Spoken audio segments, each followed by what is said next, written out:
Before I start, I thought I'd get you to think about this. We're talking about encouraging friendship, one of our church values this morning. What does it mean to be a friend? Why do you like friends? Why are friends good? What's it mean? What makes a good quality of a friend? Talk to the people around you for a little bit of time, and I'll get some feedback. Maybe if you're watching online, you might write them down in your notes, or maybe there is someone next to you and you can talk, or you can text a friend right now. So I'll give you a few moments to talk about what makes a good friend. What makes a good friend? If there's no one around you right away, just stretch out, reach out and make a friend. Hey.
It's good you've got some good conversation there going. Can I hear some thoughts from you? If you're watching online, you could text them to me right now, and I might get it in time.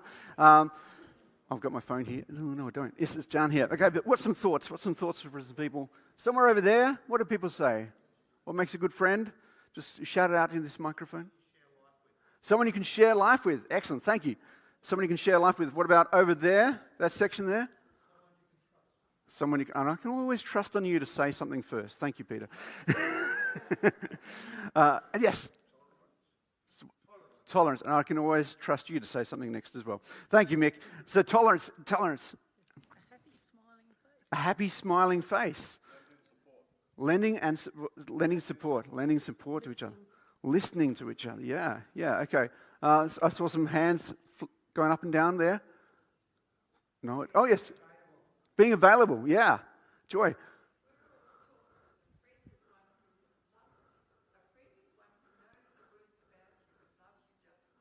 Yes, that's a good one. A friend is someone who knows the worst about you but loves you just the same. That's great.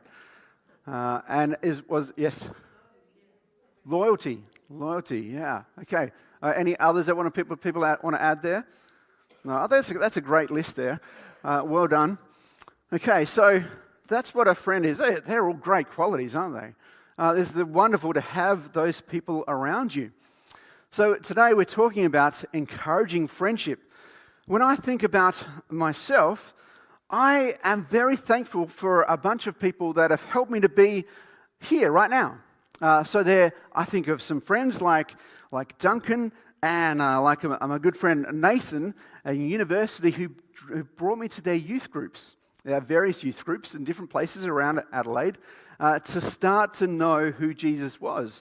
I was interested, and they invited me along as a friend. They didn't witness to me personally as much, but they brought me along to things. And that was really helpful for me.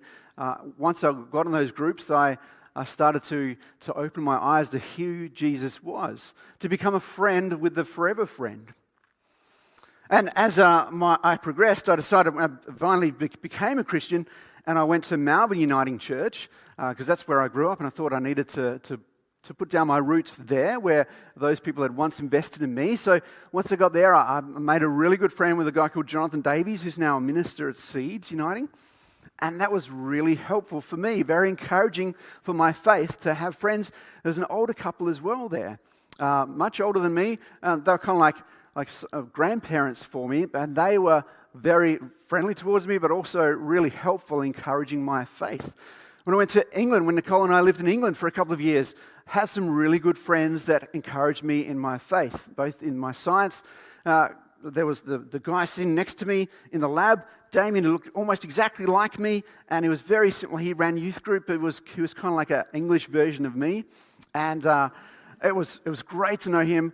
We went and visited him earlier this year, in fact, and also when I went to church there, just across the road from where Paul McCartney used to sing as a choir boy, actually, in Liverpool.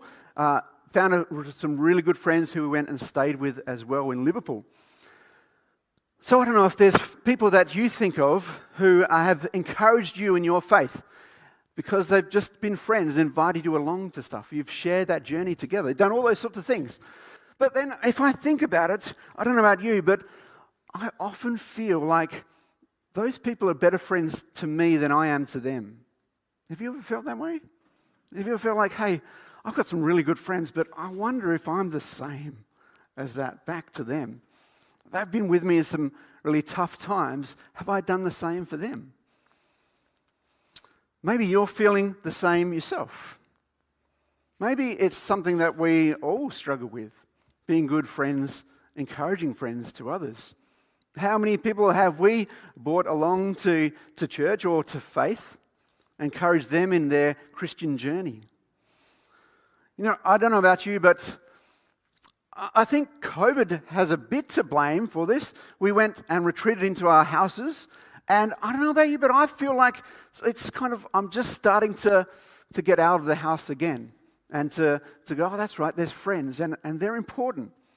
So I wanted to take the time today to go, hey, can we look through the Bible together and see if there's something that will motivate us back to encouraging friendship?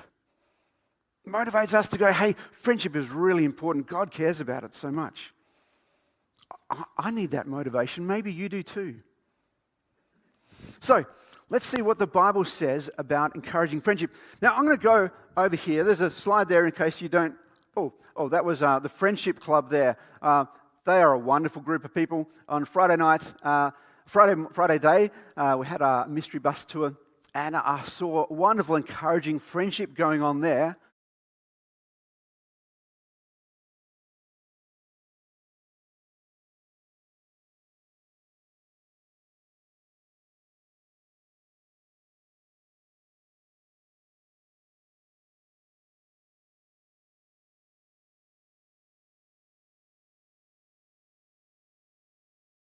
New to the faith.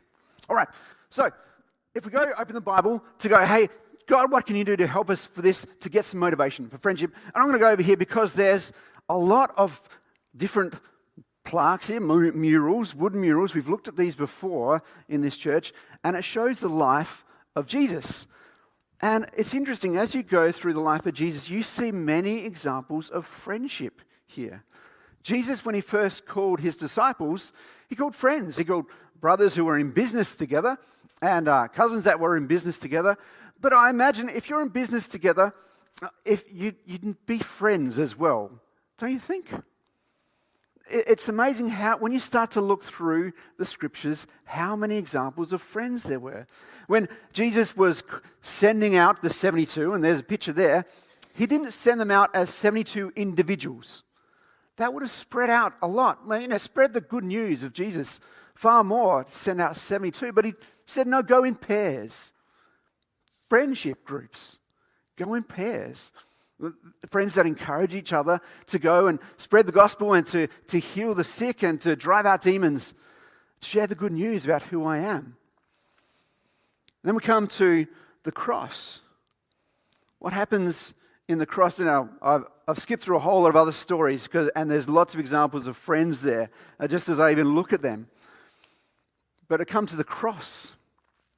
And at the cross, who are there at the cross seeing this? Like, we often get this vision of Jesus being by himself, and we see, he's lonely because his disciples left him. But there was a group of people who were there at the cross, wasn't there?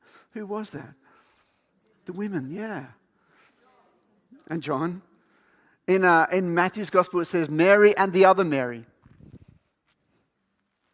And they were there, and I would say that they were consoling each other. They were encouraging each other. They were being good friends in a really difficult space. Jesus died, and it says that he was buried in a tomb, and they laid him there, and there were two women that saw that. Mary and the other Mary saw where they laid him. Still being friends towards each other, aren't they? And in Matthew's Gospel, they go on that resurrection Sunday. They go to the tomb together as friends, consoling each other, encouraging each other. And they're the first ones to realize that Jesus is alive again. They're the first ones to believe that Jesus is alive again. To have that joyfulness of gone from grief to joy together as friends. Isn't it amazing that the very first Christians are actually those women, Mary and the other Mary, the first ones to believe in Jesus as the resurrected one. And they get that message to go and spread the gospel to the other disciples. So they become the first evangelists, the first preachers. So we have friends who encourage each other. And you see it then as it unfolds in the book of Acts and the early church, all the way through to right now, to you people coming here, to me being here because of the encouragement that we got from friends and God working through them. But I want to take another story that we've had read out as a great example of encouraging friendship. It's not obvious straight away. You don't read that and go, hey, Benji, I don't think they use the word encouraging or friendship in this story. You're right. So just park that a little bit. I'll address it soon, okay? It's a great story of two heroes of the faith. Their names are Pua and Shipra. But there's a bit of context required here. We need to go back. Okay, so God had chosen people, Abraham, and then there was Isaac, then there was Jacob, and then there was sons Joseph, and Joseph was one of those. Now in Egypt, okay, and with a bunch of people, God had promised through Abraham to have a great nation. By the time Joseph is now in Egypt, he's friends with Pharaoh. That great nation is a tribe of not a huge amount of people. It's big-ish, but it wouldn't probably outnumber who we are right now. So this blessing is going to come still. But we get it right at the start of this book of Exodus. It says that the Israelites, they multiplied, and there were many of them. In fact, there were so many of them that this Pharaoh, we don't even know the name of this Pharaoh, by the way, Pharaoh a bit later, who had forgotten all about the promises made to Joseph, this Pharaoh went and looked at them and went, hey, I'm scared of them. Why is he scared? Because maybe they might rise up against me because they're so numerous. In fact, if a marauding army comes in, they might join them, and I feel threatened. So what happens when someone who's in power gets threatened? They often react with violence, don't they? They went, oh, hey, I've got a really elegant solution to this problem. I'm going to make them slaves, and then I get my cities as well. Oh, beautiful. 2 birds with 1 stone. So he makes them slaves, and they these words that we'll use, bitter, the bitterness of that slavery was awful for them. But they still multiply. There's still many of them. So Pharaoh's kind of getting a little bit worried about this still. So he goes to these 2 midwives, Shipra and Pua. And this is not their picture, but this is someone's version of who they are. Shipra and Pua. And you see them in Exodus. First names given. You don't get the name of Pharaoh, but you get the names of these 2 midwives. It says Israelite midwives. A little point of difference here. We're not quite sure if they were Israelite women or they were perhaps Egyptian women who were acting as midwives for the Israelites. It's a bit unclear in the way that it's written in the script. So either way, they're always named together, Shipra and Pua. And Pharaoh comes to him and says, hey, got this problem, too many of these Israelite people. So when a baby boy gets born, I want you to kill it. Sounds awful, doesn't it? Terrible. That's the way kings behaved. The Pharaoh behaved. He was so powerful, he'd enslaved all this group, he could just kill all the... Why the boys, not the girls? Some of the theory there is because what was he worried about? Them raising up an army against them. So you want to kill the warriors, the future warriors. So get rid of them. And what do they do? He's the most powerful person in their universe. And they've been asked to kill babies. So together they decide not to go against the Pharaoh. And instead they fear God, it says. And they don't. Pharaoh comes along and says, hey, how's that going? I notice it's not really working out. There's still lots of baby boys around the place. What's going on here? And they come up with this very clever answer. He says, well, we get the message. They call the midwife. That was, my wife loves that show, Call the Midwife, by the way.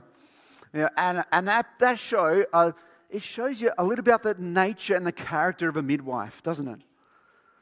A midwife is someone who is exceedingly patient, but also firm, but also very generous towards others, but also exceptionally encouraging. I've been there for the birth of 3 boys, and the midwife was very encouraging in a way that I probably wasn't.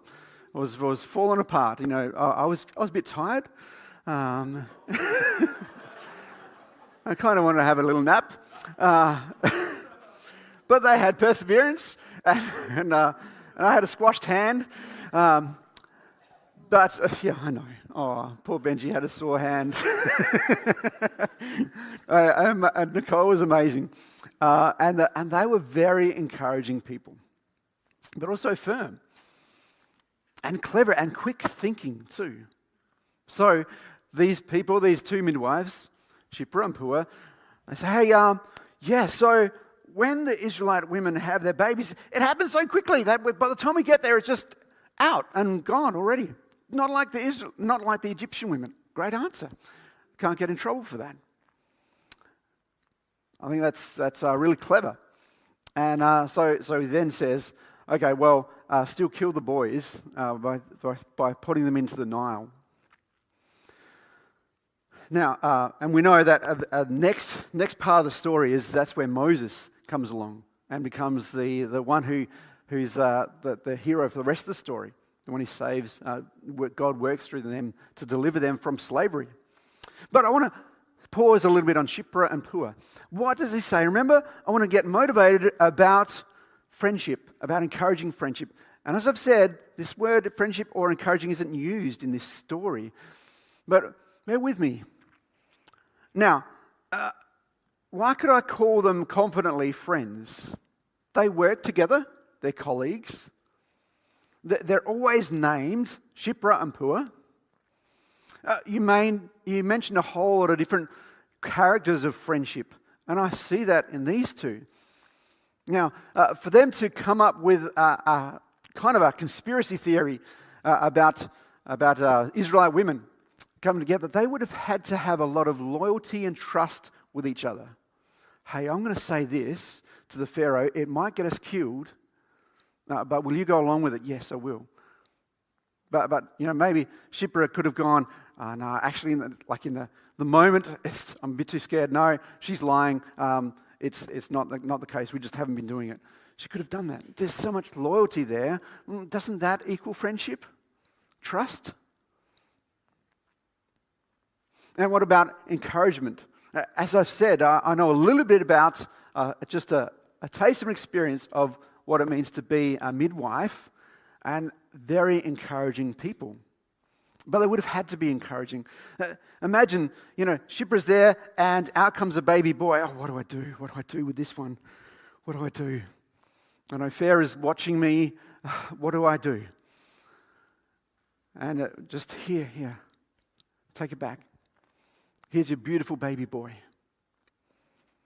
And then go on to Puah. There's another baby boy. What do I do this time? And the encouragement that they would have given each other. I know I'm seeing stuff in this, but it's easy enough to imagine, isn't it? The encouragement that they would have had to have given each other through this really persecuted time, this crucible of formation of ministry here, this challenge. They would have had to be encouraging towards each other. So, are you with me still? Do you think, yes, encouragement and friendship? Yeah? Okay. So I want to bring up 4 lessons that we can get from this that help us to motivate us towards encouraging friendship. I think if we look at these 2 heroes, you see that they are constantly focused on fearing God, of praising God, glorifying God, and not Pharaoh, not the world, not the kings of this world. They keep their focus upwards, both of them. So when we have encouraging friendship, there's friendships who will keep us focused towards God, and not the kings of this world that want to drag us away from things that actually want to help us. They inspire each other to very brave and good deeds. And Paul talks about this, say, encourage each other to good deeds. Very brave. They would have had their heads if they got found out. They were quite clever, and they actually showed up. Who's the fool in this? It's Pharaoh, isn't it? They made him look like a fool. These 2 midwives for the king, the Pharaoh of Egypt. It's interesting that their actions brought life from death, didn't they? Life of a whole generation of boys that could have died. And that was partly because they were encouraging friendship. And finally, there's a blessing. So the blessing that was given to Abraham and way back in the Bible, right back at the very start, to multiply and be fruitful to humanity. Okay? Here was Pharaoh trying to stop that blessing, just to kill it off. But their actions, their encouragement, their friendship, their bravery allow that blessing to continue to flow to the next generation. So what about us then? What would encouraging friendship look like for us? How can we be instructed by this? Perhaps we can have encouraging friendships that actually do help focus each other towards God and not the things of this world. Perhaps we could have encouraging friendships that inspire each other to brave and good deeds, that bring life and not death, that bring blessings to the next generation and on the next generation and the next generation again, and that flow. Perhaps we could be motivated by that, and it starts with encouraging friendship. So imagine what our church here at Burnside City would look like if we demonstrated encouraging friendship towards ourselves, towards each other, and towards those that we know, that we haven't really contacted since COVID very much. Imagine if we did these 4 things for the world. What would this place look like? What would this world look like? Can we be inspired by these stories of Pua and Shipra? Let me pray. Gracious Lord, loving God, full of grace and mercy and truth, the one who dares to call us friends. We thank you for your friendship that is an offer through Jesus Christ. We thank you for the fact that we are here because of friends that have gone before us, that have encouraged us, that have maybe even challenged us, have been loyal to us, have helped us. Lord, we think of those friends right now, and we give you grateful thanks. We lift them up to you, those throughout our history. Lord, bless them wherever they are. Maybe they're in a chair right next to us. Maybe they're far away. Maybe they've passed away. We lift them up to you, Lord, right now. And we thank you for the encouragement that they've given us. Encouragement, particularly in our Christian faith. And Lord, help us, inspire us, motivate us to be friends to others, those that we might have forgotten for a while. Help us to step out with courage,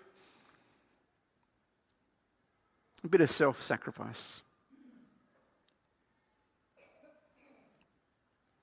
Help us to give to others, to be a servant to them. Help us to see the value of Christian friendship, of encouraging friendship that lifts our eyes to God, that brings